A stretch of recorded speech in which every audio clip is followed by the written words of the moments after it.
So we start a new chapter, first chapter of +2 physical chemistry, which is solid state. देखिए solid state हमने +1 में discuss किया है states of matter. Matter is divided into two types, physical and chemical classification. And in physical classification there are three types of matter: solid, liquid and gas, in which solid is one. अब solid हो, liquid हो, gas हो, सबसे पहली चीज़ बेटे इसमें एक term हम यूज़ करते हैं जिसे हम कहते हैं कंस्टिट्यूएंट पार्टिकल.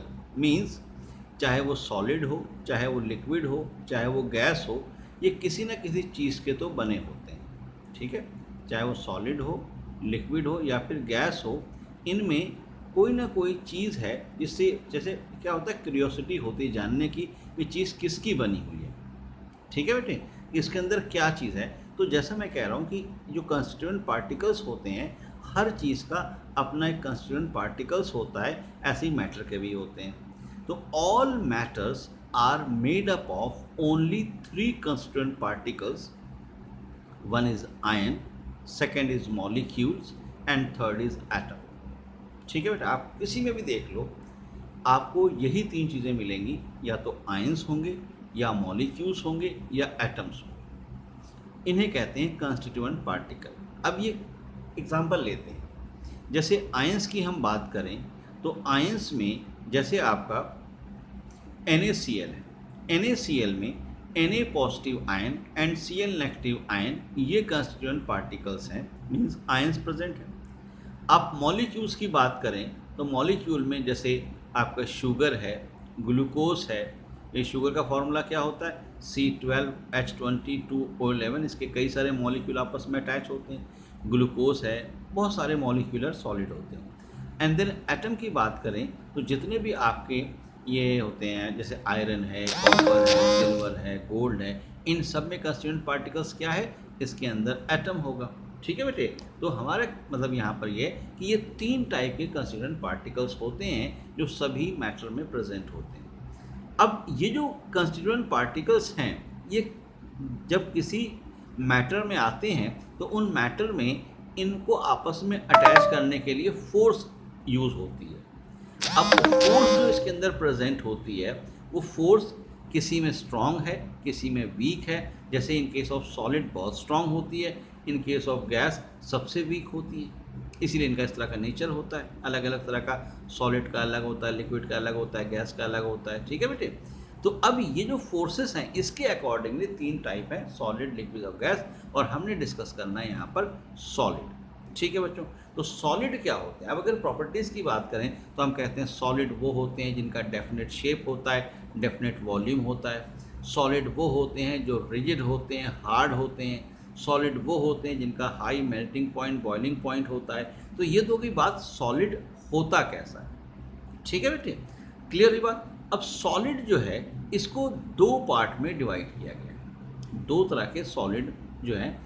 अब ये जो क्लासिफिकेशन सॉलिड है ये है based on arrangement of constituent particles. जो जिनसे ये सॉलिड बनते हैं उन कंस्टिट्यूएंट पार्टिकल्स की जो अरेंजमेंट है उसके अकॉर्डिंगली सॉलिड को दो पार्ट में डिवाइड किया गया है. सॉलिड को दो पार्ट में, first is amorphous and second is crystalline. देखिए आपको दोनों का डिफरेंस क्लियर होना चाहिए कि what is amorphous and what is crystalline and how they differ.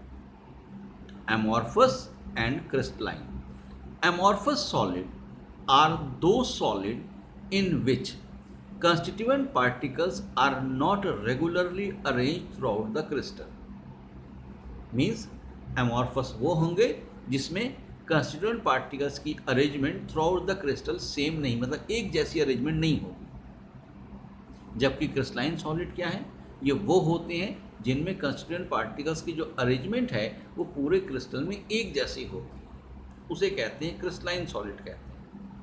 आपको सिलेबस में आगे क्रिस्टलाइन सॉलिड ही है, आपको एमॉर्फस नहीं पढ़ना, बट आपको यहाँ पर डिफरेंस आना चाहिए. तो पहला तो हो गया कि एमॉर्फस वो होते हैं जिसमें अरेंजमेंट सेम नहीं होती, जबकि क्रिस्टलाइन वो होते हैं जिसमें arrangement through out the crystal same होती है. अब हम यहाँ बात करें बच्चों देखिए जैसे यहाँ एग्जांपल लिया NaCl।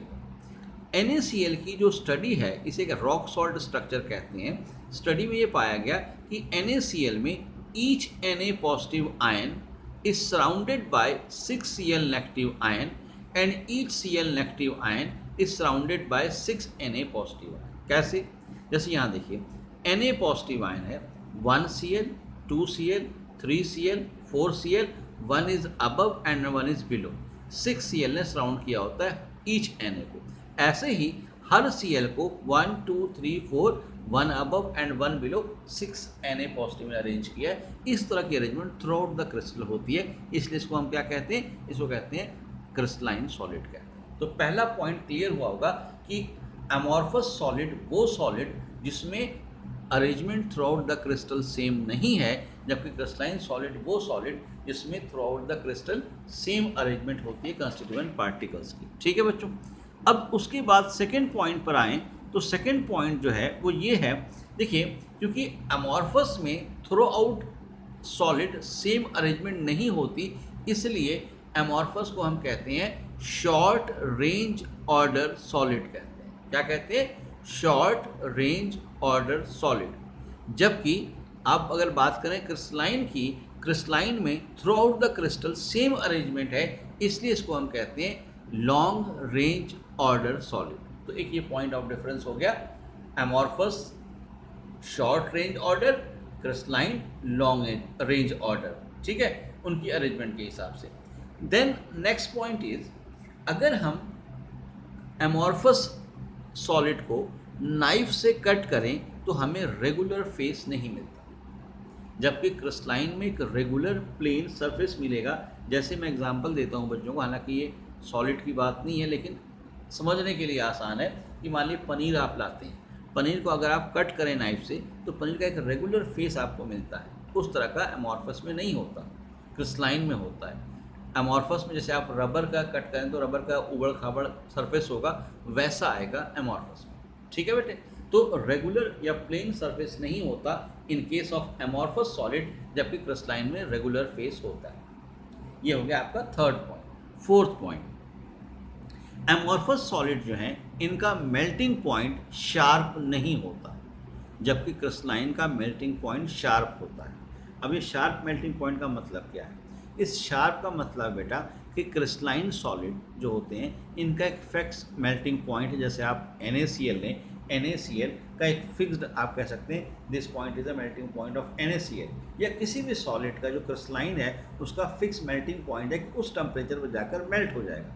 बट अमॉर्फस में ऐसा नहीं होता, एक पर्टिकुलर टेम्परेचर पर सारा का सारा अमॉर्फस सॉलिड से लिक्विड में कन्वर्ट नहीं होता, मतलब they do not have sharp melting point. ठीक है बेटे, ये भी पॉइंट ऑफ डिफरेंस है between amorphous and crystalline solid. उसके बाद एक इसमें बहुत इंपॉर्टेंट टर्म यूज़ की जाती है, ये देखिए हमने यहाँ पर एक बॉक्स बनाया है, ये एक्चुअली 3D स्ट्रक्चर है। ये जैसे आपका कमरा है, उस कमरे को मान लो ये क्यूब की फॉर्म में, और इसके 3 एक्सिस हैं, X axis, Y axis and Z axis. ठीक है, अगर मान लीजिए जो प्रॉपर्टीज़ हैं जैसे रिफ्रैक्टिव इंडेक्स है, मेल्टिंग पॉइंट है, बॉइलिंग पॉइंट है, ये सब अगर सभी एक्सिस पर इक्वल वेरिएशन शो करें, फॉर एग्जांपल मान लो मैं इस कॉर्नर पे हीट करूं, हीट एक्स पे, वाई पे, जेड पे इक्वल वेरिएशन शो करती है, तो उसे कहते हैं आइसोट्रॉपी कहते हैं। ये टर्म याद रखनी है, आती है डेफिनेशन, आइसोट्रॉपी। आइसोट्रॉपी कब होगा? जब सभी डायरेक्शन में इक्वल वेरिएशन होगा तो उसे कहते हैं आइसोट्रॉपी। अगर इक्वल वेरिएशन नहीं है तो उसे कहते हैं एन आइसोट्रॉपी कहते हैं। ठीक है, तो एक हो गया आइसोट्रॉपी, एक हो गया एन आइसोट्रॉपी।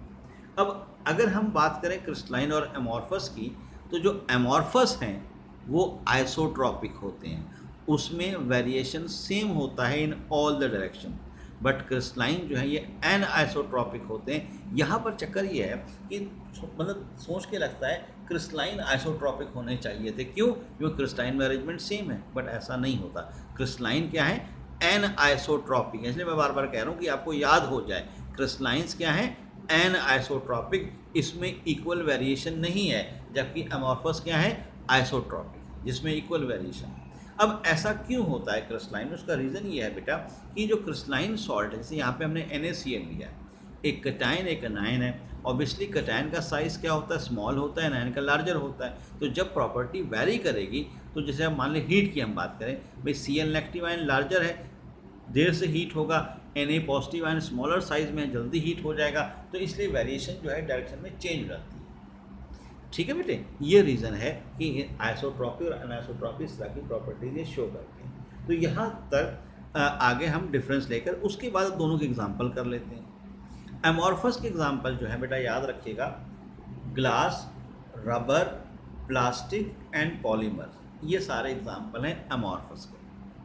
और अगर क्रिस्टलाइन की बात करें तो क्रिस्टलाइन में बहुत सारे आते हैं, जैसे आपका NaCl हो गया, HCl हो गया, N2 हो गया, HF हो गया, H2O हो गया, ये सारे किस में आते हैं, क्रिस्टलाइन सॉलिड में आते हैं। ठीक है बेटे, क्रिस्टलाइन सॉलिड में आते हैं। तो अब ये तो की बात point of difference between amorphous and crystalline. कुछ एमॉर्फस से रिलेटेड पॉइंट्स और हैं जो आपको बताऊंगा, ये याद रखने, क्वेश्चन भी आता है इस पर। जैसे एमॉर्फस सॉलिड जो है इसे ट्रू सॉलिड नहीं कंसीडर करते हैं, इसे सूडो सॉलिड कहते हैं। एमॉर्फस को ट्रू सॉलिड कंसीडर नहीं करते हैं, इसको सूडो सॉलिड कहते हैं। सूडो मैंने पहले बताया था आपको, सूडो का मतलब होता है जो एक्चुअल में ना हो, सही ना हो, ठीक है, जो जैसा है वैसा ना दिखे। ठीक है, होते सॉलिड है बट कुछ प्रॉपर्टीज ये लिक्विड की भी शो करते हैं, इसलिए इनको हम सूडो सॉलिड या ट्रू सॉलिड कहते हैं, नहीं है। अब ऐसी कौन सी प्रॉपर्टी है, तो एक प्रॉपर्टी होती है लिक्विड और गैस की फ्लो करने की, जिसे कहते हैं फ्लूइड कहते हैं। They both have tendency to flow. Amorphous solid also have a small tendency to flow. Therefore, they are also called supercooled liquid or pseudo solid.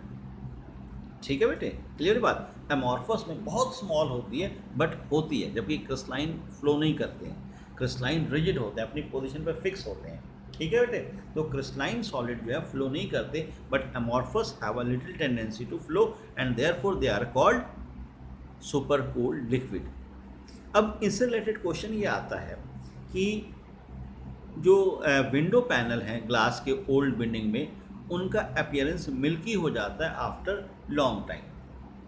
ठीक है, मेरा मतलब उनका अपीयरेंस क्लियर नहीं होता, मिल्की अपीयरेंस हो जाता है, इसका ग्लास का जो विंडो में लगे होते हैं। तो उसका बेटा रीज़न ये है कि ग्लास जो है इनमें टेंडेंसी होती है फ्लो करने की, तो ये जब with the passage of time बहुत स्मॉल फ्लो करते हैं तो अपनी मीन पोजीशन से डिस्टर्ब हो जाएंगे, इसलिए क्लियरेंस नहीं इतनी या क्लियर नहीं दिखते हैं। दूसरा, कई बार ये भी पूछ लेते हैं कि जो विंडो पैनल्स हैं ये बॉटम से थोड़े थिक हो जाते हैं जबकि with the passage of time, तो उसका रीज़न भी यही है कि बिकॉज क्या लिखेंगे, glass is an amorphous solid and they have small tendency to flow, therefore bottom से थोड़े से थिक हो जाते हैं। ठीक है बच्चों, याद रहेंगी चीज़ें।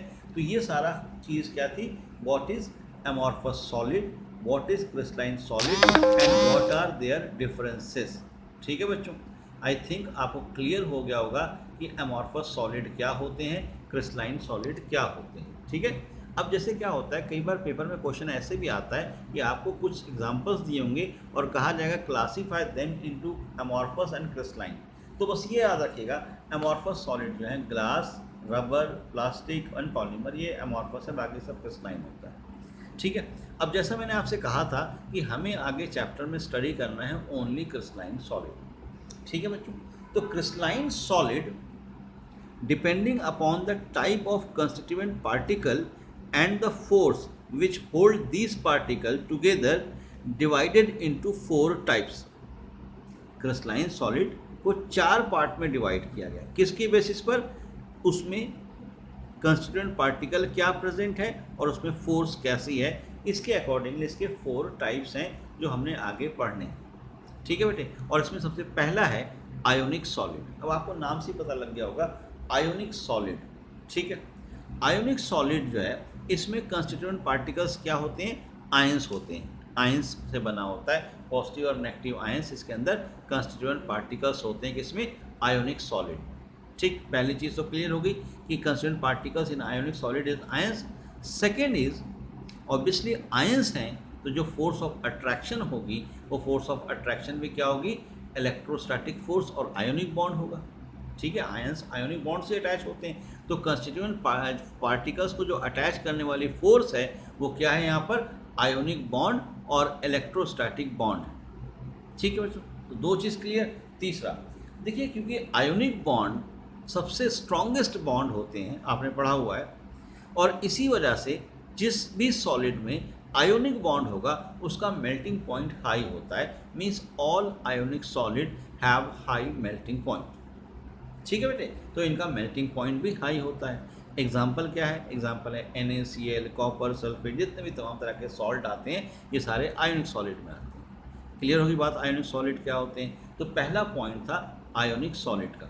दूसरा है इसमें कोवलेंट सॉलिड और नेटवर्क सॉलिड भी कहते हैं इनको, कोवलेंट सॉलिड और नेटवर्क सॉलिड। अब कोवलेंट सॉलिड और नेटवर्क सॉलिड जो है इसमें कंस्टिट्यूएंट पार्टिकल्स जो होते हैं वो एटम्स होते हैं ऑफ द सेम एलिमेंट और different element, atoms of the same element और डिफरेंट एलिमेंट। फॉर एग्जांपल, जैसे अगर आप डायमंड ले लें तो डायमंड में सारे ही कार्बन होते हैं तो सेम एलिमेंट हो गया। ठीक है, जबकि आप अगर एग्जांपल लें ग्लूकोज का, C12 C6H12O6 कार्बन है, हाइड्रोजन है, ऑक्सीजन है, अलग अलग एलिमेंट प्रेजेंट है, एटम्स ऑफ डिफरेंट एलिमेंट है। तो नेटवर्क सॉलिड या कोवलेंट सॉलिड जो है इसमें कंस्टिट्यूएंट पार्टिकल्स क्या होता है, atoms of the same element और डिफरेंट एलिमेंट। ठीक, सेकंड, इसमें ऑब्वियसली टाइप ऑफ फोर्स कौन सी होगी, टाइप ऑफ फोर्स कोवलेंट होगी, जैसा नाम में ही दिख रहा है कोवलेंट सॉलिड। ठीक है बेटे, अब इसके जो है मेल्टिंग पॉइंट के लिए हम ये नहीं कह सकते कि इसमें सबका सॉफ्ट होगा या सबका हार्ड हाई होगा। Normally covalent bond weak bond होते हैं as compare to ionic bond, यानी कि जहाँ पर कोवलेंट बॉन्ड होगा वो सॉलिड सॉफ्ट होनी चाहिए, और ऐसा होता भी है, लेकिन सभी के साथ नहीं। स्पेशली जो नेटवर्क स्ट्रक्चर वाले सॉलिड हैं, नेटवर्क इसीलिए वो नेटवर्क सॉलिड भी कहते हैं। जैसे डायमंड का आपने स्ट्रक्चर देखा है, ऐसे सिलिकॉन कार्बाइड है, एल्युमिनियम कार्बाइड है, इनके जो स्ट्रक्चर्स होते हैं नेटवर्किंग टाइप के स्ट्रक्चर्स होते हैं और इनका मेल्टिंग पॉइंट हाई होता है। इवन डायमंड का तो मेल्टिंग पॉइंट आयोनिक से भी ज़्यादा है। तो इसमें हम ये नहीं कह सकते कि हाई होगा, बट मे बी हाई और low depending upon the type of structure. ठीक है बच्चों, अब इसका एग्जांपल क्या है, जैसे बताया डायमंड है, सिलिकॉन कार्बाइड है, एल्युमिनियम कार्बाइड है, ग्रेफाइट है, शुगर है, ये सारे इसके एग्जांपल्स हैं किसके, कोवलेंट और नेटवर्क सॉलिड। थर्ड है मॉलिक्यूलर सॉलिड। मॉलिक्यूलर सॉलिड नाम से ही पता लग रहा है कंस्टिट्यूएंट पार्टिकल्स क्या होंगे बच्चों, मॉलिक्यूल्स होंगे। ठीक है, मॉलिक्यूल्स का मतलब देखिए, जैसे आपने फॉर एग्जांपल वाटर लिया, वाटर के अंदर मतलब आइस लेंगे, यहाँ पे सॉलिड की हम बात कर रहे हैं, तो H2O के बहुत सारे मॉलिक्यूल्स हैं आपस में हाइड्रोजन बॉन्ड के थ्रू अटैच हैं, तो कंस्टिट्यूएंट पार्टिकल्स क्या हो गए, मॉलिक्यूल हो गए। आपने लिया HCl, डायपोल के थ्रू अट्रैक्ट हो रहे हैं मॉलिक्यूल्स, तो कंस्टिट्यूएंट पार्टिकल्स क्या हो गए, मॉलिक्यूल। तो यहाँ पर कंस्टिट्यूएंट पार्टिकल्स क्या होंगे, molecule. But type of force जो है यहाँ पर, ये dipole dipole, van der Waals, hydrogen bond, इस तरह की अलग अलग तरह की फोर्सेस होती हैं जिनको आपस में अटैच करती हैं। इसीलिए molecular solid is also further divided into 3 types. Molecular solid first है non polar molecular solid. Non polar molecular solid उसे कहते हैं जिसमें डायपोल नहीं होती। नॉन पोलर मॉलिक्यूलर सॉलिड उसे कहते हैं इसमें डायपोल नहीं होती, जैसे N2 है, Cl2 है, CH4 है, CCl4 है। आपको पता है डायपोल कैसे इनकी कैंसिल हो जाती है, तो जहाँ डायपोल 0 हो जाए उसे क्या कहते हैं, non polar molecular solid. Second type इसका है पोलर मॉलिक्यूलर सॉलिड।